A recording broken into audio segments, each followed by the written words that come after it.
The reflection in the cracked mirror showed Katrina Andrews what her mother had warned her about every single day of her 22 years. A face too broad, eyes too small, a nose that sat crooked from a childhood fall, and skin marked by the pox that had swept through San Diego, California, back in 1867 when she was just 7 years old. It was now 1882, and her mother's voice still echoed in her head like a church bell that would not stop ringing, telling her that no man could ever love such a plain face, that she should be grateful for any attention at all, that beauty was currency and Katrina was bankrupt. She turned away from the mirror in her small room above the general store where she worked, smoothing down her simple brown dress and tucking her mousy hair behind her ears. The morning sun was already hot, promising another scorching California day, and she needed to open the store before old Mr. Henderson started complaining about losing business. Her mother had died 2 years ago, taken by consumption, but her words lived on, carved into Katrina's heart like initials in a tree trunk. The general store sat on the corner of 5th and Market Street, a weathered building that smelled of tobacco, leather, and the dried herbs that hung from the ceiling. Katrina had worked there since she was 16, living in the cramped room upstairs ever since her mother passed. Mr. Henderson was kind enough in his gruff way, never commenting on her appearance except to say she kept the place cleaner than his late wife ever had.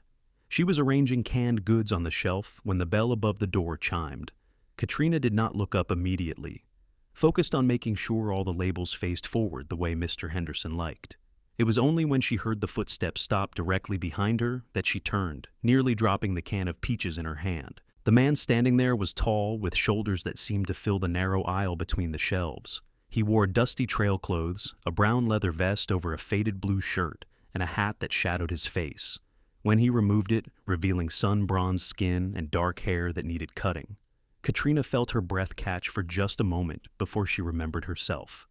"Can I help you find something?" she asked, keeping her voice steady and professional, the way she always did with customers. He was staring at her, and Katrina felt the familiar shame creeping up her neck. She turned slightly, angling her face away to hide the worst of the pox scars.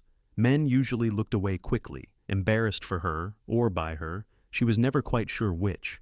"I need supplies for a 2-week ride," he said, but he had not looked away. His eyes, she noticed, were an unusual shade of green, like bottle glass held up to sunlight. "Beans, coffee, salt pork if you have it. Ammunition for a Winchester rifle." "We have all of that," Katrina said, moving past him quickly, putting distance between them. She could feel his eyes following her as she gathered items, and it made her nervous in a way she could not quite name. It was not the usual nervousness of being watched with pity or disgust. This felt different. She set the supplies on the counter and began tallying the cost in the ledger. He approached slowly, setting his hat on the counter beside the growing pile of goods. "You run this place alone?" he asked. "Mr. Henderson owns it. I manage the daily operations," Katrina replied, not meeting his gaze. "That will be $8.40. He counted out the money, and when he placed it in her hand, his fingers brushed against hers. Katrina pulled back as if burned, nearly scattering the coins across the counter. "I am sorry," she said automatically, gathering the money with shaking hands. "What are you apologizing for?" His voice was genuinely confused. "I should have been more careful." She turned to the cash box, locking the money away, using the moment to compose herself. "I am staying at the boarding house on 3rd Street, he said, as she wrapped his supplies in brown paper and twine. "My name is Gabriel Tucker. I am a ranch hand, just finished a cattle drive from Texas. Figured I would spend some time in San Diego before heading back." Katrina did not know why he was telling her this. Men did not usually offer her their names or their histories. She nodded politely, pushing the wrapped parcels across the counter. Gabriel Tucker did not immediately pick them up. Instead, he leaned against the counter, studying her face with an intensity that made her want to hide in the storeroom. "You have the most extraordinary face," he said quietly. Katrina froze.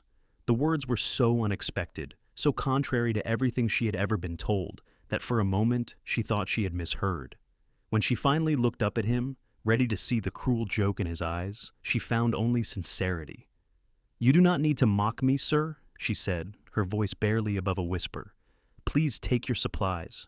His brow furrowed, genuine confusion crossing his features. "Mock you? I am speaking the truth. When you turned around, I thought the sun had come through the door behind you. Your face just lights up the whole room." Katrina felt tears prick at her eyes, which made her angry at herself. She had learned long ago not to cry, especially not in front of strangers.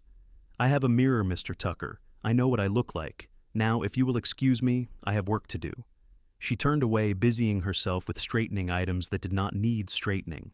She heard him gather his supplies, heard his boots on the wooden floor, heard the bell chime as he opened the door. She thought he had left until his voice came again, softer this time. "I will be back tomorrow," he said. "I am sure I will need something else." The door closed, and Katrina let out a breath she had not realized she was holding. Her hands were trembling as she gripped the edge of the counter. She told herself he was just a drifter, that he would move on soon, that his words meant nothing. But that night, alone in her room, she caught herself looking in the mirror differently, wondering if, perhaps, just maybe, there was something she had been missing all along. Gabriel Tucker did come back the next day, and the day after that.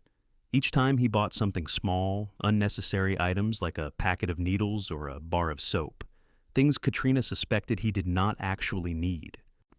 Each time he found a reason to linger, to talk, to look at her with those green eyes that seemed to see something no one else ever had. "Do you ever get time away from the store?" he asked on the third day, as she wrapped up a purchase of 2 peppermint sticks. "Sundays," Katrina said. "Mr. Henderson closes on Sundays. Would you take a walk with me this Sunday? There is a nice path along the bay, I have heard." Katrina's hands stilled on the paper. "Why would you want to walk with me?" Gabriel's expression turned serious. He placed his hand flat on the counter, not reaching for her, but close enough that she could see the calluses on his palms, the scars from hard work and harder living. "Because in 3 days of coming to this store, I have learned that you are smart about business, kind to the difficult customers I have seen you deal with, and you have a way of moving that is like watching water flow. Because when you smile, which is not nearly often enough, it changes your whole face into something I cannot stop thinking about. Because I want to know more about you than what I can learn in 5-minute conversations across a counter." "I do not smile often," Katrina said, grasping at the easiest thing to respond to, because everything else he said was too overwhelming to process. "Then I will have to work harder to make you smile," Gabriel replied. She should have said no. Every instinct, every year of her mother's warnings, every time she had been overlooked or pitied or ignored by men, told her to refuse. But there was something about the way Gabriel looked at her, something that made her want to believe that maybe, just this once, someone could see her differently. "I take a walk on Sunday afternoons," she said carefully. "I usually leave around 2 o'clock. Gabriel's face broke into a wide smile that crinkled the corners of his eyes. "Then I will happen to be taking a walk around 2 o'clock on Sunday as well. Perhaps we will run into each other." Sunday came with clear skies and a warm breeze from the Pacific Ocean. Katrina changed her dress 3 times before settling on a simple blue cotton one that had been her best before her mother died. She pinned her hair up more carefully than usual, then took it down, then put it up again. She felt foolish, like a girl preparing for her first dance, except she had never been to a dance. Her mother had said there was no point in going when no one would ask her to partner.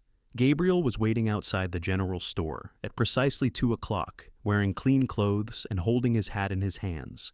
He had gotten a haircut, Katrina noticed, and shaved, though the shadow of stubble was already showing again on his strong jaw. "Miss Andrews," he said, offering his arm. Katrina hesitated only a moment before taking it. His arm was solid beneath her fingers, warm through the fabric of his shirt. They walked in silence for the first block, and Katrina was acutely aware of the few people they passed, aware of the looks they received. She could imagine what they were thinking, wondering what a man like Gabriel Tucker was doing with a woman like her. "Tell me about yourself," Gabriel said as they turned toward the bay. "Where are you from originally?" "Here," Katrina said. "Born in San Diego. My father was a merchant who died when I was young. My mother and I lived above various shops where she worked until I was old enough to work myself." "Your mother passed recently?" 2 years ago." Katrina paused, then added, "We were not close." Gabriel waited, not pushing, and somehow that made it easier to continue. "She was very beautiful when she was young, or so everyone told me. My father married her for her looks, apparently. When I came out looking like I do, and especially after the pox took what little prettiness I might have had, she was disappointed. She never let me forget it. That must have been hard, Gabriel said quietly, hearing that from someone who should have loved you no matter what. Katrina felt a lump form in her throat. In all the time since her mother's death, no one had ever acknowledged that pain. Most people assumed she must have been grateful to have a mother at all. They had reached the bay where the water sparkled in the afternoon sun. A few ships bobbed at anchor and seabirds called overhead. Gabriel guided them to a bench overlooking the water, and they sat with a careful distance between them. "My mother told me no man could ever love a plain face," Katrina said, the words tumbling out before she could stop them. "She said I should lower my expectations, be grateful for whatever scraps of attention came my way. She said beauty was the only thing that mattered to men, and I had none." Gabriel was quiet for a long moment. When he spoke, his voice was rough with emotion. "Your mother was wrong." Katrina turned to look at him and found him already watching her, his green eyes intense. "I grew up on a ranch in Texas," Gabriel said. "My father bred horses, beautiful animals with perfect lines and shiny coats. Customers would come from all over to buy them, drawn by how they looked. But my father always said the most beautiful horse in the stable could be worthless if it did not have heart, if it spooked at shadows or refused to work. He said the best horse he ever owned was an ugly thing, scarred from a mountain lion attack, with a Roman nose and one ear chewed half off. But that horse had courage and intelligence and loyalty. She was worth 10 of the pretty ones." "Are you comparing me to a horse?" Katrina asked, and despite herself, despite everything, she felt a smile tugging at her lips. Gabriel laughed, a rich, warm sound. "I suppose I am making a mess of this. What I am trying to say is that I have known beautiful women, women who turned heads everywhere they went. But beauty like that is common as dirt, begging your pardon for the language. It does not mean anything. But you, when I look at you, I see strength in the set of your jaw. I see kindness in your eyes. I see someone who has been hurt but kept going anyway. That is rare. That is precious. That is what makes you beautiful to me." "You really believe that?" Katrina said wonderingly. It was not a question. She could hear the truth in his voice. "I do," Gabriel said. He reached out slowly, giving her time to pull away, and touched her cheek with his fingertips. "When I look at your face, I think it is the sun. Everything else dims in comparison." Katrina had dreamed sometimes, in her loneliest moments, of what it might feel like to be desired, to be cherished. None of those dreams came close to the reality of sitting on this bench with Gabriel Tucker, touching her face like she was something precious. "I do not understand why," she whispered. "I have seen the women in this town. They are pretty and charming and everything I'm not." "They are not you," Gabriel said simply. "And you are who I want." They spent the rest of the afternoon talking, the conversation flowing easier than Katrina had thought possible. Gabriel told her about growing up in Texas, about long cattle drives and sleeping under stars so thick they looked like spilled salt. He told her about losing his parents to fever within days of each other, about drifting from ranch to ranch, never quite finding a place that felt like home. Katrina found herself telling him things she had never told anyone, about the books she read in her room at night, borrowed from the small library down the street, about her dream of maybe someday having her own little shop, though she knew it was foolish to dream so big, about how sometimes she felt invisible, like she could disappear and no one would notice. "I would notice," Gabriel said fiercely. "I notice everything about you." When he walked her back to the general store as the sun began to set, painting the sky in shades of orange and pink, Katrina felt like a different person than the one who had left that afternoon. At the door, Gabriel took her hand and raised it to his lips, pressing a gentle kiss to her knuckles. "May I see you again?" he asked. "Yes," Katrina said, and this time her smile came easily. Over the next 2 weeks, Gabriel and Katrina fell into a pattern. He would come to the store in the mornings, buying small items and lingering to talk when there were no other customers. In the evenings, after she closed up, he would walk her along the bay or through the quieter streets of San Diego, always respectful, always attentive, always looking at her like she was the most fascinating person he had ever met. Katrina felt herself unfurling like a flower that had been kept in the dark. With Gabriel, she laughed more than she ever had in her life. She caught herself humming while she worked. She looked in the mirror, and instead of seeing all the flaws her mother had pointed out, She tried to see what Gabriel saw, the strength and kindness he claimed to find there. But happiness, Katrina was learning, could be a fragile thing. It was a Wednesday morning when Marcus Henderson called her into the back office. The old man looked uncomfortable, shifting papers on his desk without meeting her eyes. "Miss Andrews, I have appreciated your service these past years," he began, and Katrina felt her stomach drop. Nothing good ever started with words like those. "My nephew is coming from San Francisco," Mr. Henderson continued. "His business failed up there, and he needs work. Family is family, you understand? I am going to have to let you go. I will give you 2 weeks to find other arrangements." Katrina stood frozen, the world tilting beneath her feet. "Mr. Henderson, I have worked here for 6 years. I know every inch of this store. Your nephew has never run a general store in his life." I know," the old man said, finally meeting her eyes, and she could see he genuinely felt bad about this. "But blood is blood. I cannot turn away family. I am sorry, truly." She wanted to argue, to plead, to point out that she had nowhere else to go, no other skills, no savings to speak of. But pride kept her spine straight and her voice steady. "I understand. Thank you for the notice." She made it through the rest of the day in a daze, serving customers with automatic politeness while her mind raced. Where would she go? What would she do? The room upstairs came with the job. In 2 weeks, she would have no income and no home. Gabriel arrived that evening as usual, and one look at her face had him stepping closer with concern. What happened? The whole story came tumbling out. Gabriel listened with a deepening frown, his hands clenching into fists at his sides. "That old fool," he muttered. "Does he not realize what he is doing to you?" "He is just helping family," Katrina said tiredly. "I cannot fault him for that." "Yes, you can," Gabriel said. "You have been loyal to him for years. That should count for something." He paced the narrow aisle between the shelves, then stopped suddenly. "Come to Texas with me." Katrina stared at him. "What?" "Come to Texas. I have been thinking about heading back, getting my own place. I have saved money from the drives. There is land available, good land for ranching. We could start fresh together." "Gabriel, we have known each other for 2 weeks." "I know," he said, turning to face her fully. "I know it is fast. I know it sounds crazy. But, Katrina, I have been drifting for 5 years since my parents died, never finding a reason to settle down. Then I walked into this store and saw you, and suddenly I knew. This is it. You are it. I do not need more time to know that I want to spend my life with you." Katrina's heart was pounding so hard she thought it might break through her ribs. "You are talking about marriage." "I am talking about marriage," Gabriel confirmed. He crossed to her, taking both her hands in his. "I know I am not much. I am just a cowboy with some savings and a dream. But I swear to you, I will work every day to make you happy. I will build you a home. I will never, ever make you feel like you are anything less than extraordinary. Marry me, Katrina. Come to Texas and build a life with me."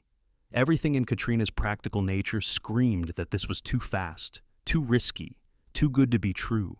But when she looked into Gabriel's eyes, she saw nothing but sincerity and hope and something that looked very much like love. "What if you change your mind?" she asked quietly. "What if we get to Texas and you realize you made a mistake, that you could have done better?" Gabriel cupped her face in his hands, forcing her to meet his gaze. "I will never think that. You have to trust me, Katrina. I know what I want, and I want you. Not some perfect beauty who turns heads. I want the woman who reads books by candlelight and knows the price of every item in this store without looking at the ledger. I want the woman who is kind to cranky customers and feeds the stray cat that hangs around the back door when she thinks no one is looking. I want you, exactly as you are." Katrina felt tears sliding down her cheeks, but for once, they were not tears of shame or sorrow. "Yes," she whispered. "Yes, I will marry you." Gabriel let out a whoop of joy that probably woke half the neighborhood, then picked her up and spun her around right there in the middle of the general store. When he set her down, he kissed her for the first time, gentle and sweet and full of promise. They were married 3 days later by a justice of the peace with Mr. Henderson and his wife as reluctant witnesses. The old man had the grace to look ashamed as he signed the marriage certificate. Katrina wore her blue dress and carried a small bouquet of wildflowers that Gabriel had picked that morning. She had no family, no friends close enough to invite, but somehow that did not matter. Gabriel looked at her like she was wearing the finest white gown, like she was the most beautiful bride in all of California. "You are radiant," he said when he first saw her that morning, and the way he said it made her believe it was true. They spent their wedding night at the boarding house, in Gabriel's small rented room. Katrina was nervous, having only the vaguest idea of what to expect. Her mother had never spoken of such things, and the other women she had worked with over the years had either been unmarried or discreet. Gabriel was patient and gentle, taking his time, making sure she was comfortable. He kissed her like she was precious, touched her like she was a gift he was afraid of damaging. When he made love to her, it was with a tenderness that brought fresh tears to her eyes. "You are beautiful," he whispered against her skin, over and over. "So beautiful, my Katrina." Afterward, as they lay tangled together in the narrow bed, Katrina traced the scars on Gabriel's chest, maps of a life lived hard and outdoor. "Are you scared?" he asked. "About Texas? About leaving everything you know?" "Terrified," Katrina admitted, "but also excited. I have never been anywhere. I have never had an adventure." "Then we will have adventures together," Gabriel promised. He kissed her forehead, her scarred cheek, her crooked nose. "And I will remind you every day that you are the most beautiful thing I have ever seen." They left San Diego a week later, their belongings packed into saddlebags on 2 horses Gabriel had purchased. Katrina had never ridden much, but Gabriel was a patient teacher, adjusting her seat and showing her how to communicate with the mare he had chosen for her. "Her name is Daisy," he said. "She is gentle but strong, like you." The journey to Texas would take weeks, following the southern route through the desert territories. Gabriel had mapped it carefully, planning their stops at towns and way stations where they could rest and resupply. The first few days were hard on Katrina. She was not used to spending so many hours in the saddle, and her body ached in ways she had not known were possible. But she did not complain, determined not to slow Gabriel down or make him regret bringing her. It was Gabriel who called for frequent stops, who rubbed her sore shoulders in the evenings, who made sure she had the softer bedroll when they camped under the stars. "You do not have to prove anything to me," he said one evening as they sat by their small fire. "I already know you are strong." They talked for hours each night, learning each other's histories, sharing dreams and fears. Gabriel told her about the ranch he wanted to build, describing it in such vivid detail that Katrina could almost see it. A small house at first, just a few rooms, but solid and well built. Corrals for horses because he wanted to breed them like his father had. Maybe some cattle, enough to sell, but not so many that they would need to hire hands right away. "And a garden," Katrina added. "I have always wanted a garden, with vegetables and flowers." "Then you will have the best garden in Texas," Gabriel promised. They crossed into Arizona territory on their 10th day of travel. The landscape became more dramatic, with red rock formations rising from the desert floor like ancient monuments. It was beautiful in a harsh, unforgiving way, and Katrina found herself awed by the vastness of it all. They stopped in a small town called Mesquite Springs to resupply. It was barely more than a handful of buildings clustered around a dusty main street, but it had a general store and a boarding house, which was all they needed. Katrina was examining fabric at the general store, thinking about making new curtains for their future home, when she heard raised voices from outside. Through the window, she could see Gabriel in the street, facing down 3 men who looked like they had been drinking, despite it being only mid-afternoon. Her heart lurched as she dropped the fabric and rushed outside. "I do not want trouble," Gabriel was saying, his hands held loosely at his sides, away from his gun. "We are just passing through." "Then maybe you should pass through faster," one of the men said, a tall fellow with a scar across his forehead. "We do not like strangers much in Mesquite Springs." "We will be gone by morning," Gabriel said evenly, "as soon as we rest our horses." The scarred man looked past Gabriel to where Katrina stood frozen on the store's porch. His eyes raked over her, and his lip curled. "That your woman? You could do better, friend. She looks like she got dragged behind a wagon." Katrina felt the familiar shame wash over her. But before she could react, Gabriel moved. It was not a big movement, just a shift in his stance, but suddenly he seemed larger, more dangerous.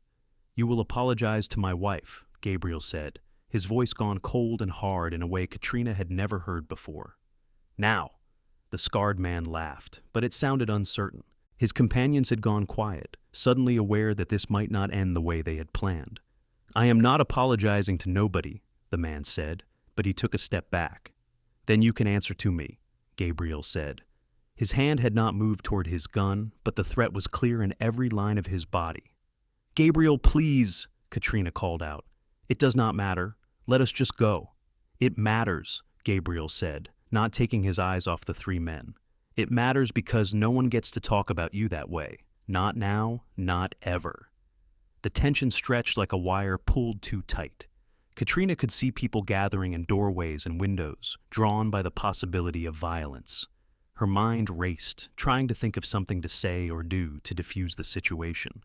It was the saloon keeper who broke the standoff, stepping out onto the street with a shotgun cradled casually in his arms. "Jack, you and your boys move along now," he said to the scarred man. "You have had enough excitement for one day." Jack looked like he wanted to argue, but something in the saloon keeper's expression made him think better of it. He spat in the dust and turned away, his companions following. Gabriel did not relax until they were out of sight. Then he turned to Katrina, crossing the distance between them in quick strides. "Are you all right?" he asked, taking her hands. "I should be asking you that," Katrina said. She was shaking, adrenaline making her voice unsteady. "Gabriel, you could have been hurt, over words." "Not just words," Gabriel said firmly. "He insulted you. I will not stand for that, not from anyone." The saloon keeper approached, lowering his shotgun.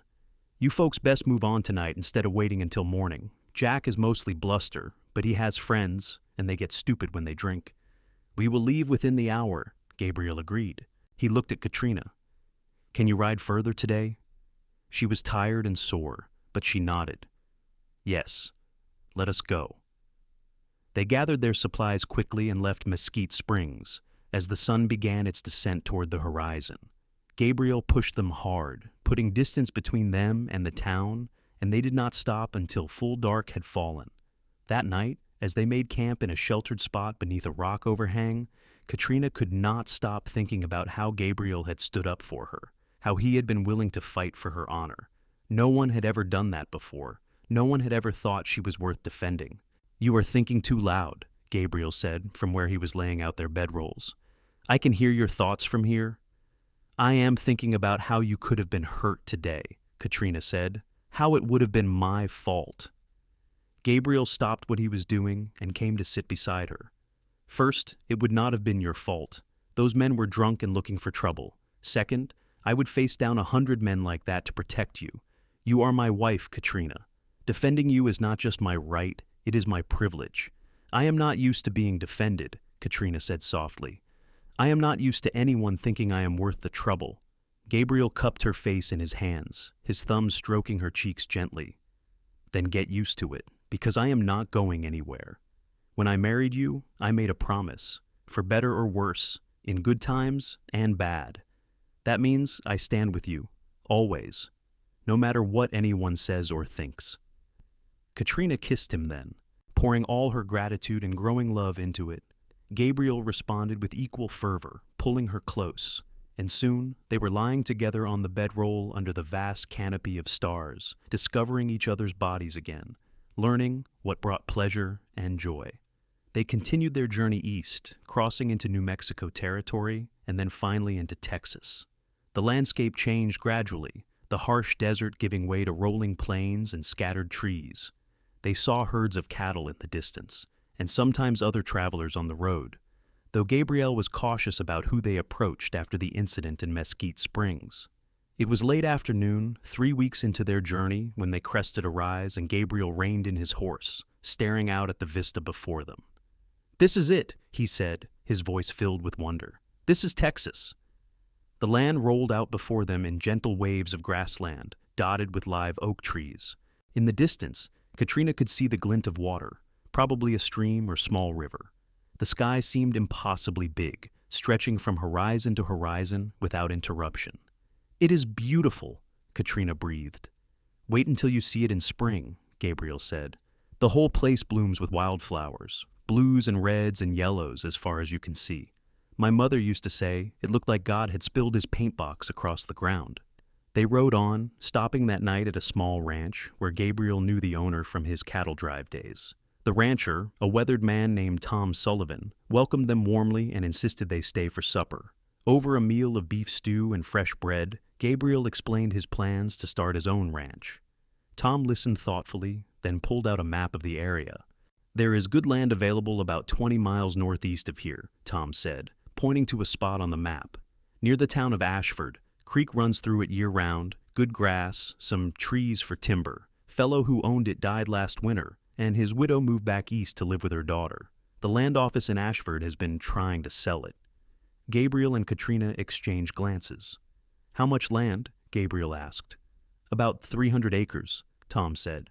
"Not huge, but enough for a good start. House needs work, but the bones are solid."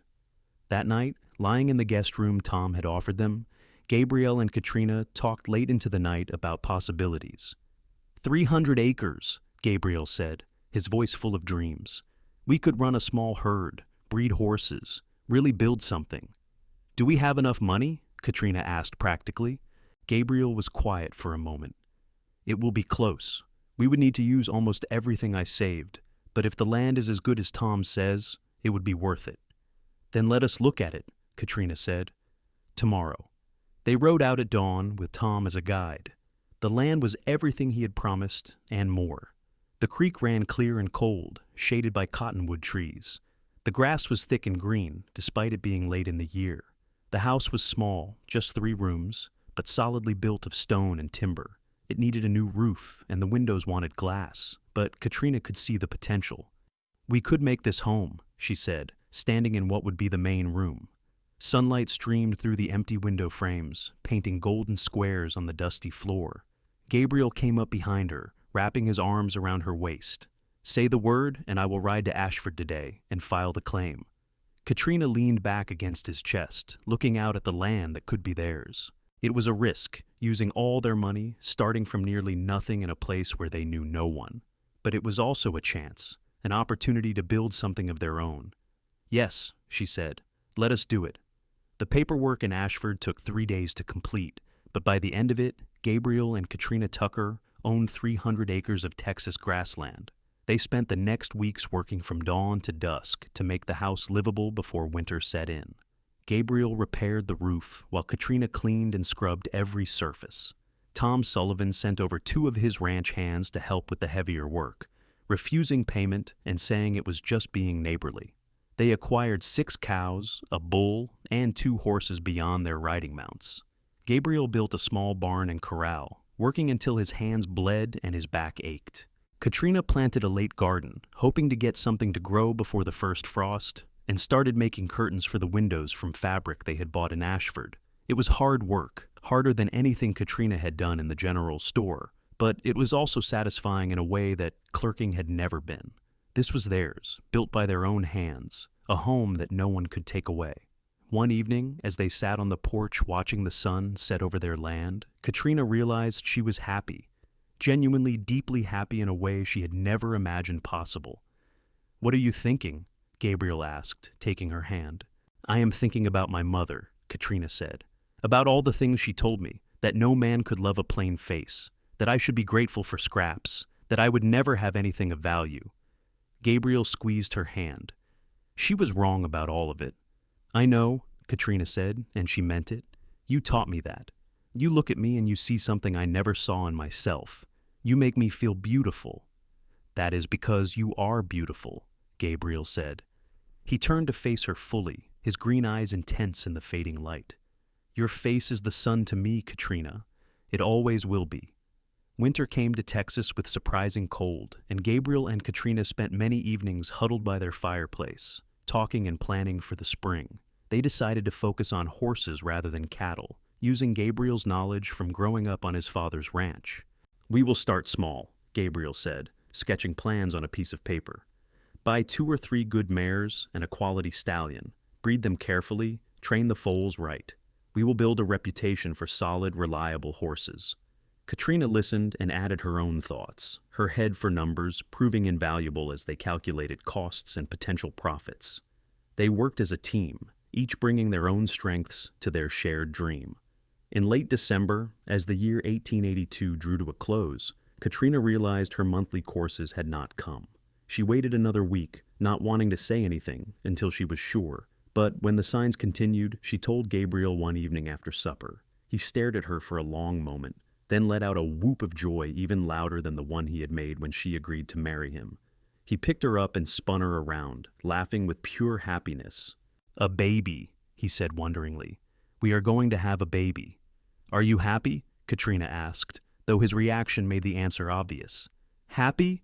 Katrina, I am beyond happy. We are going to be parents. We are going to have a family." That night, Gabriel was extra gentle with her, treating her like she was made of spun glass.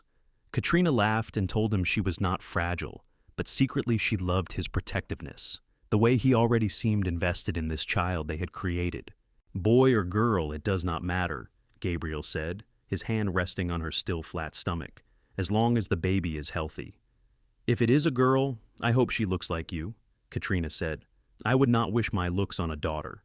Gabriel frowned, that serious expression he got when he was about to say something important.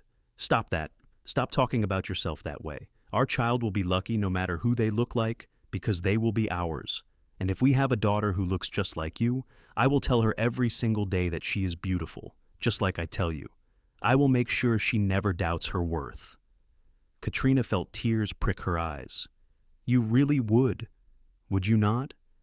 "Of course," Gabriel said, "because it is true, and because I will not let our children grow up the way you did, being told you were less than you are. They will know they are loved and valued and perfect just as they are." Spring came to Texas in an explosion of color, just as Gabriel had promised. The land bloomed with wildflowers, bluebonnets, and Indian paintbrush, creating a patchwork of color that took Katrina's breath away. Her stomach had rounded with the baby, and she moved more slowly now, but she was healthy and strong. Gabriel had gone to Fort Worth to look at horses, leaving Katrina alone at the ranch for the first time. She was not worried. Tom Sullivan checked on her daily, and she had a rifle she knew how to use if needed. She spent the day working in her garden, which was flourishing in the warm spring weather, and baking bread for when Gabriel returned. She was pulling the bread from the oven when she heard horses approaching.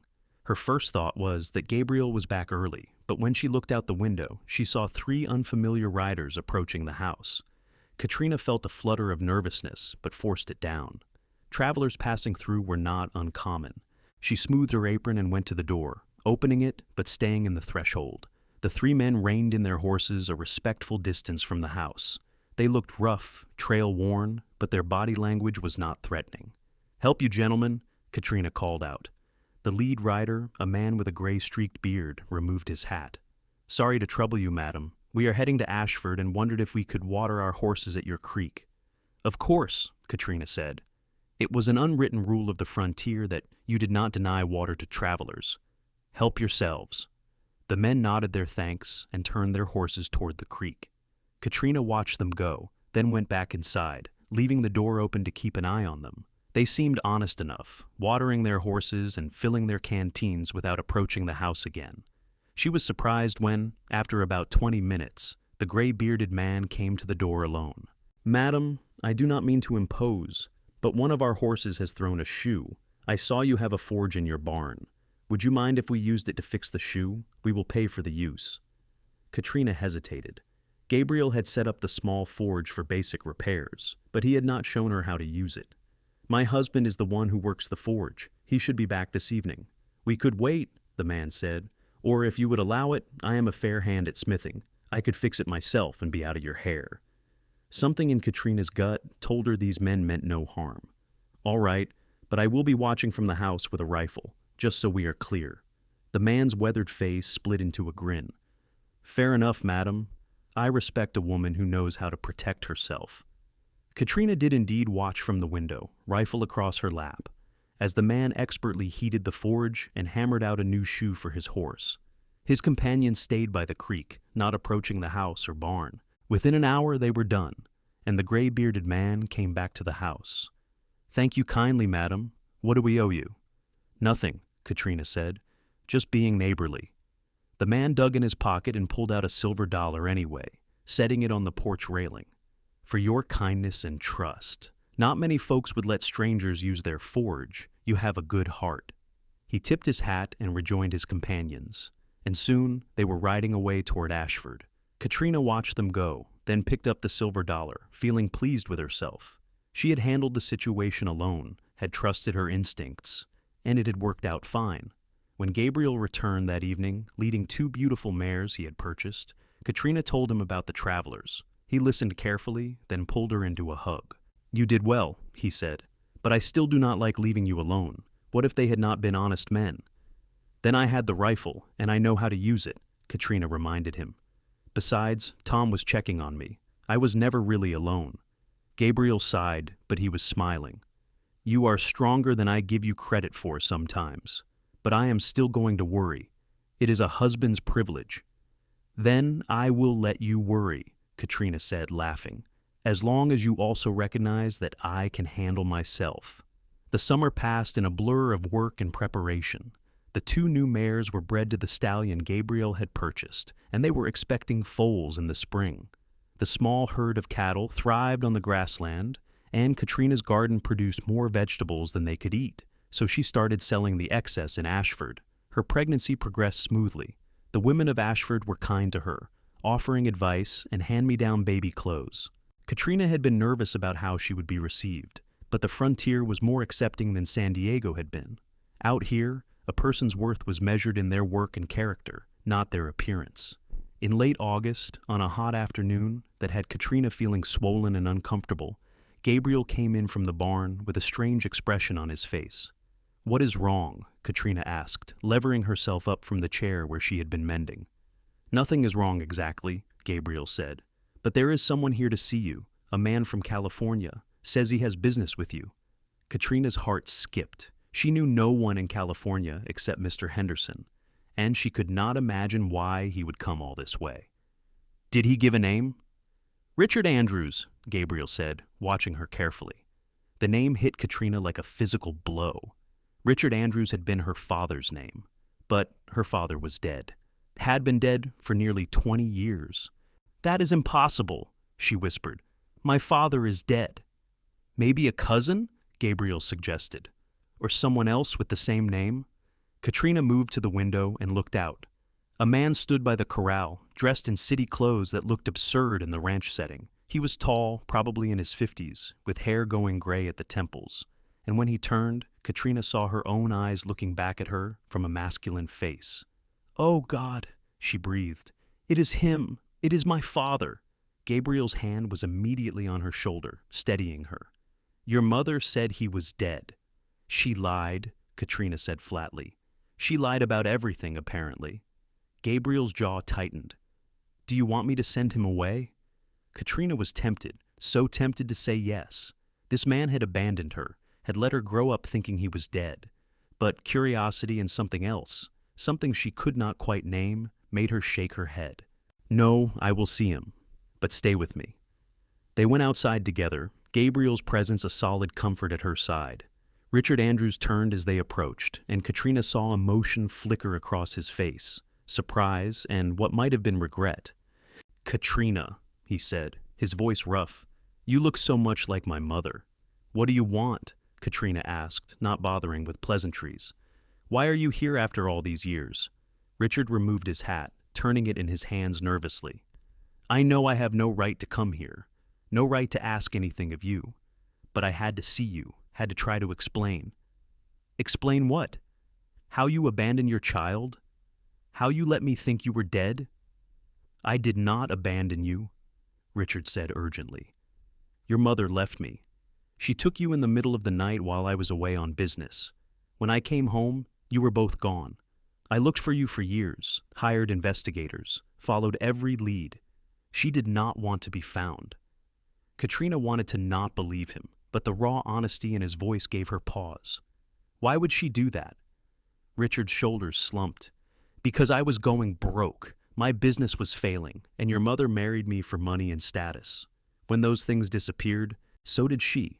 I tracked you to San Diego once, but by the time I got there, she had convinced you I was dead. I saw you through a shop window. You were about 10, I think.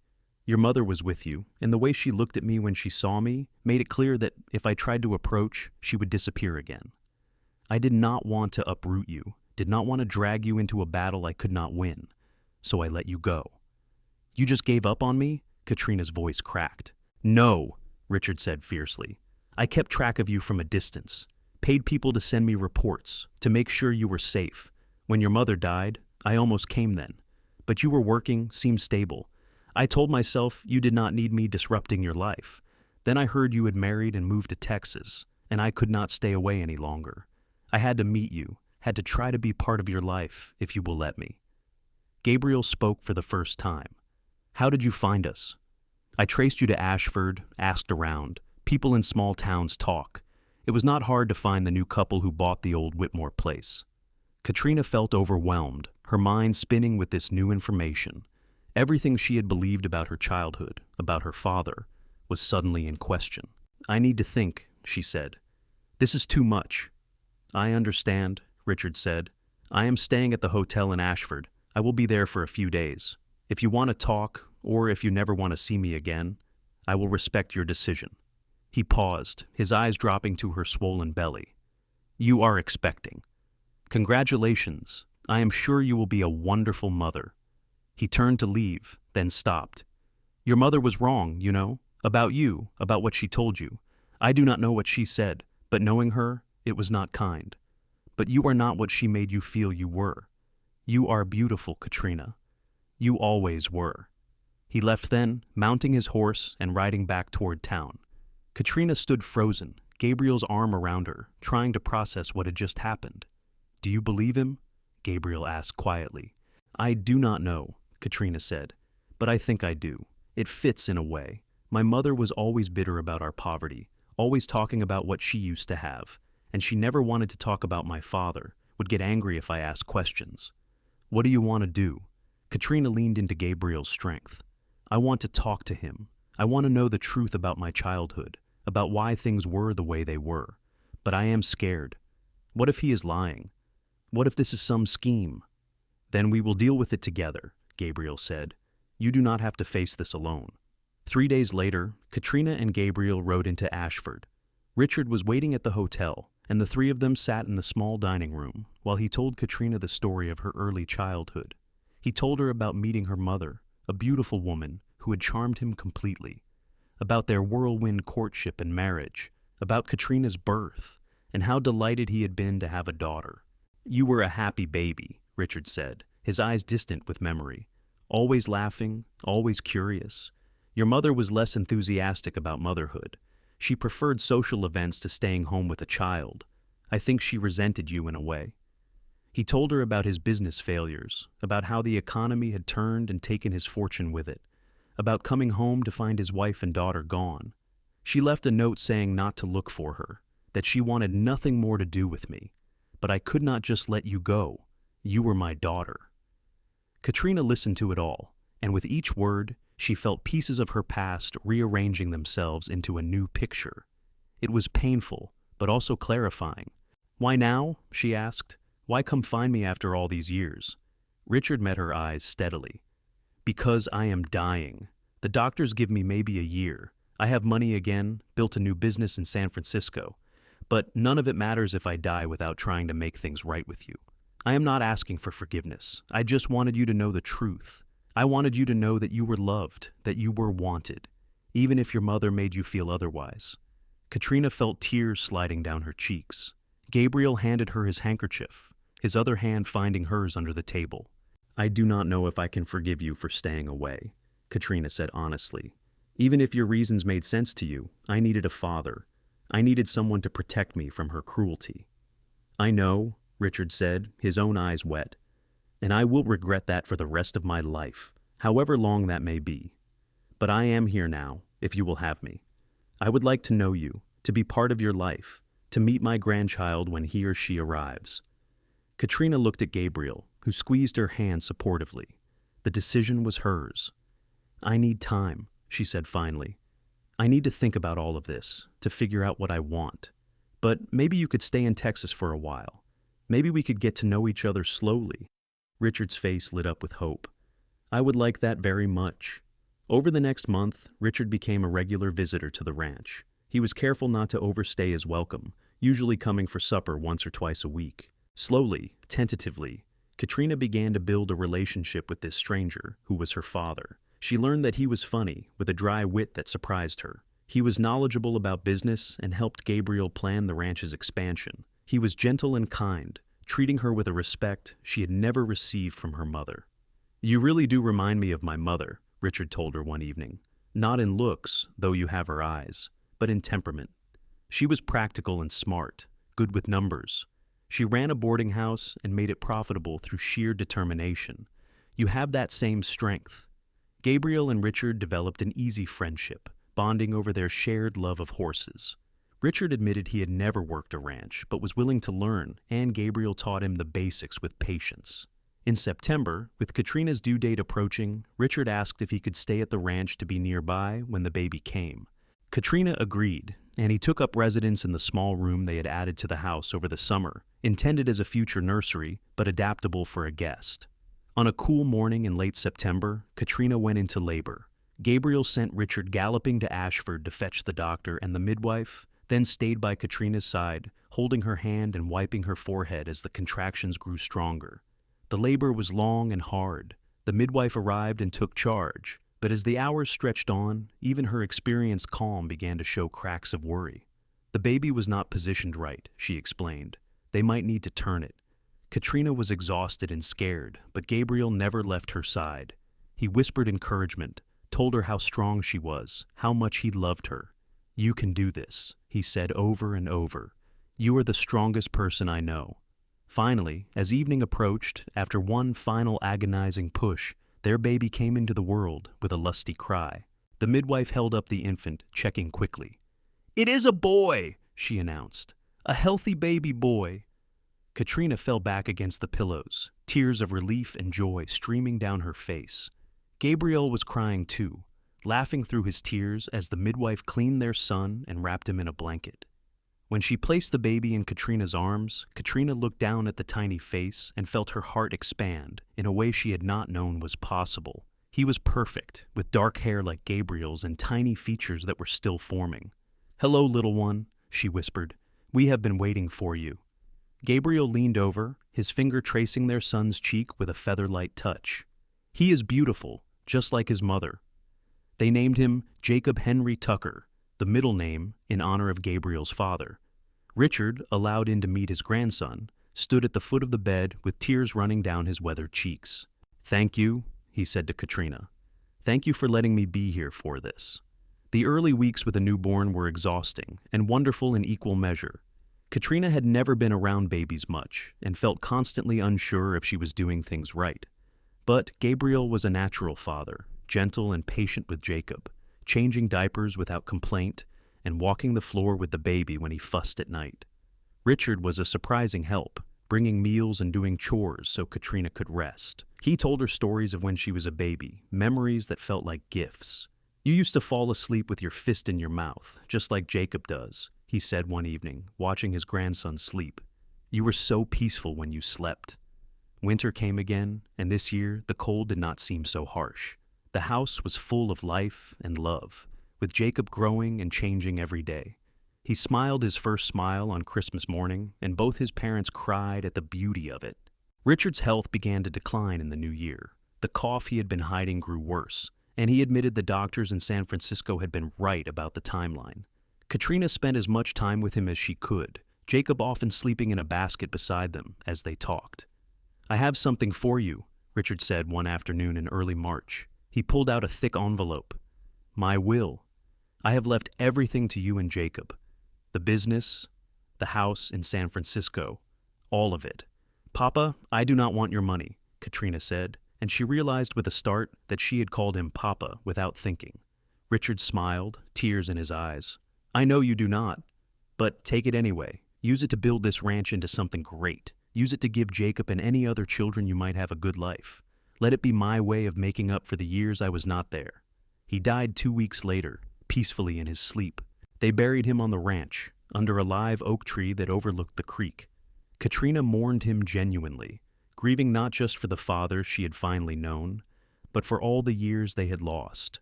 But with the grief came unexpected fortune.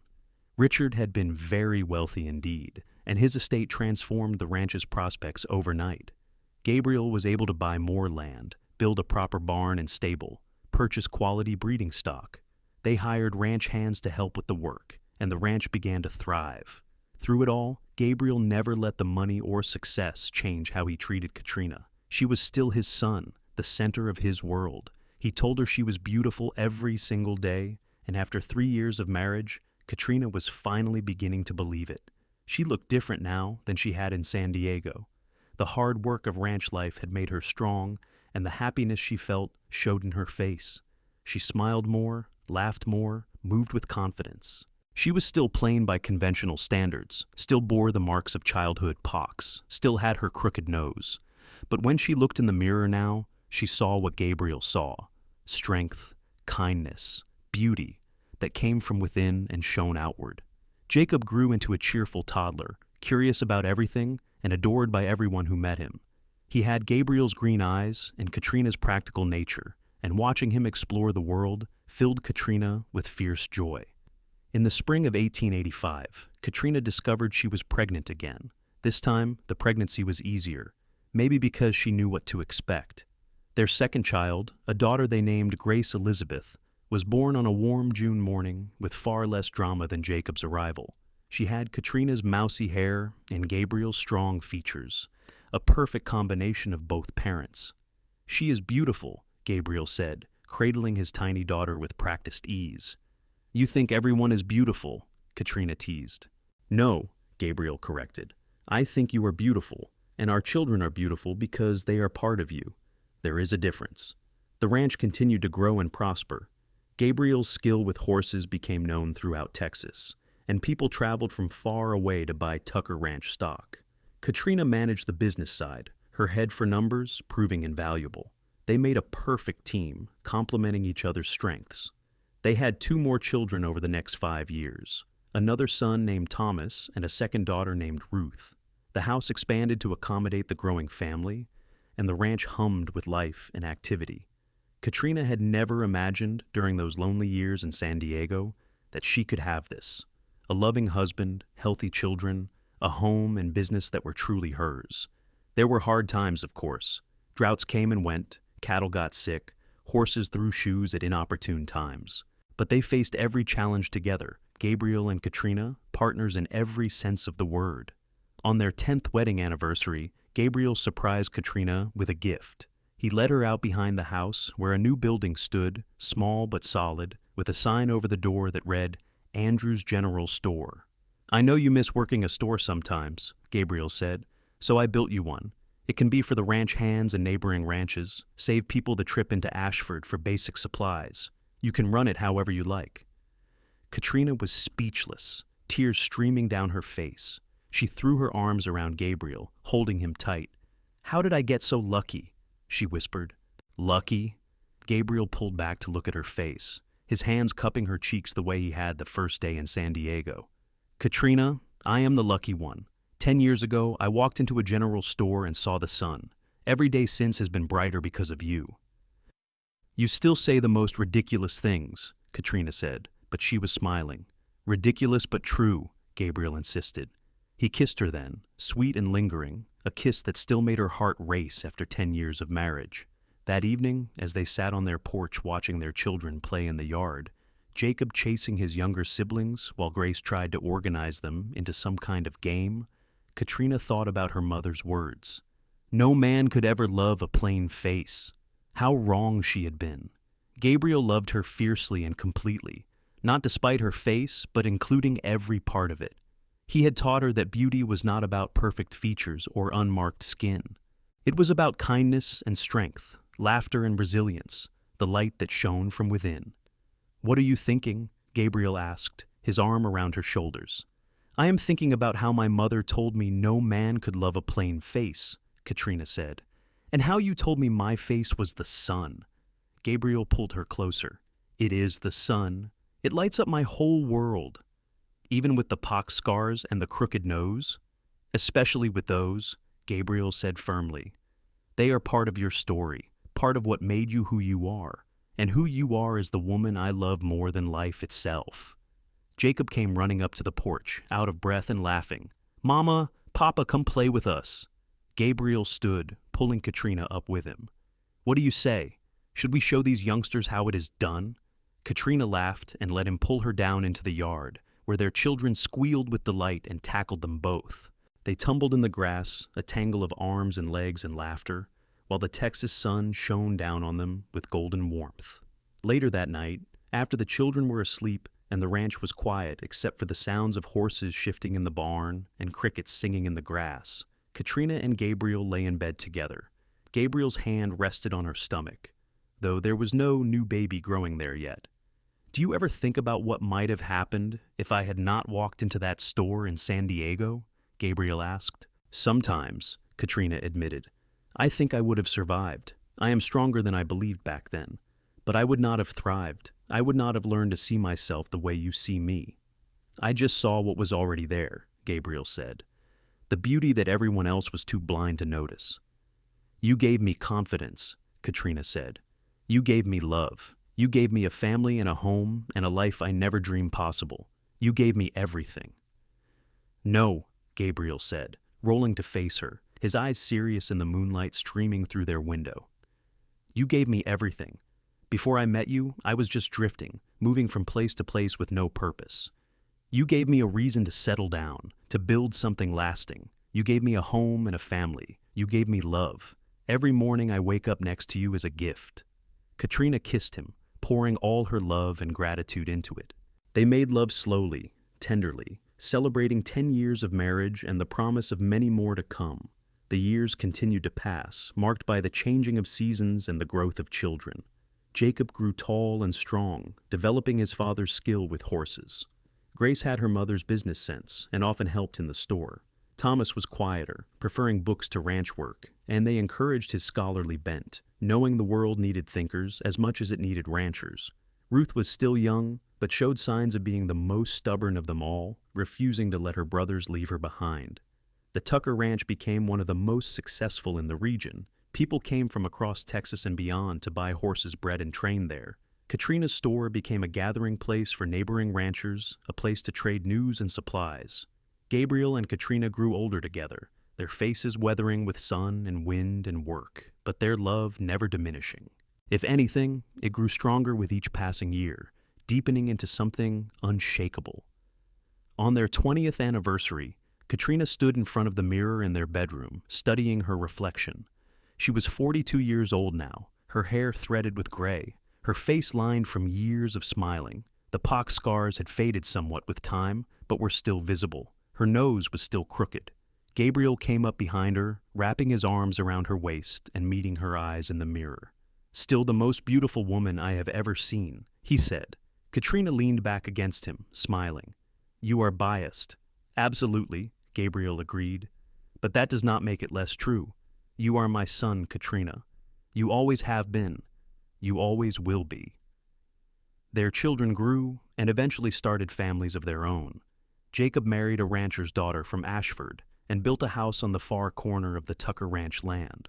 Grace shocked everyone by deciding to go to college in Austin, determined to study business. Thomas became a teacher in Ashford, marrying a quiet school teacher and filling their home with books. Ruth was still trying to figure out her path, but Katrina and Gabriel gave her the space and support to explore. As grandchildren arrived, the ranch filled with new life and energy. Gabriel proved to be as patient and loving with his grandchildren as he had been with his own children, and Katrina found joy in being a grandmother, able to spoil the little ones and then send them home when they got too rowdy. In their 50s, Gabriel and Katrina began to slow down, hiring more help to run the ranch while they took more time for themselves. They took long rides across their land, revisiting favorite spots. They sat on their porch in the evenings, holding hands and watching the sun set. They traveled occasionally, visiting Grace in Austin and taking a trip to San Francisco to see the city where Richard had made his fortune. But mostly they were content to be home, surrounded by family and the life they had built together. On a warm spring evening, when Katrina was 58 and Gabriel was 60, they sat on their porch as they had countless times before. The wildflowers were in bloom, painting the landscape in brilliant colors. Their grandchildren were playing in the yard, supervised by their parents. The ranch was thriving under Jacob's management, the store was successful, and all their children were happy and healthy. "We did well," Gabriel said, his hand finding Katrina's as naturally as breathing. "We did," Katrina agreed. "Better than I ever dreamed possible." "Do you remember the day we met?" Gabriel asked. "When I walked into that store and saw you?" "Of course I remember. You told me I looked like the sun. I thought you were mocking me." Gabriel laughed. "And I could not understand why you would think that. To me it was obvious. You lit up that whole dingy store." "My mother was so wrong about so many things," Katrina said, "but especially about me. She told me no man could love a plain face. She made me believe I was worthless." "Her loss," Gabriel said firmly, "because she never got to know the amazing woman you became. She never got to see you build a business, raise a family, create this beautiful life. She never got to see that your face, plain or not by her standards, is the face I have loved looking at for more than 25 years. The face I want to look at for whatever years we have left." Katrina turned to him, cupping his weathered face in her hands. "I love you, Gabriel Tucker. You changed my life. You changed how I saw myself. You gave me everything." "You gave me everything right back," Gabriel said. He kissed her softly, sweetly, a kiss that held 25 years of love and the promise of more to come. "My beautiful wife, my son." As they sat together watching their family, watching the sun paint the sky in shades of gold and orange and pink, Katrina thought about the scared, self-doubting girl she had been in San Diego. That girl would never have believed she could have this, that she deserved this. But Gabriel had seen something in her that she had not seen in herself. He had looked at her plain face and seen beauty.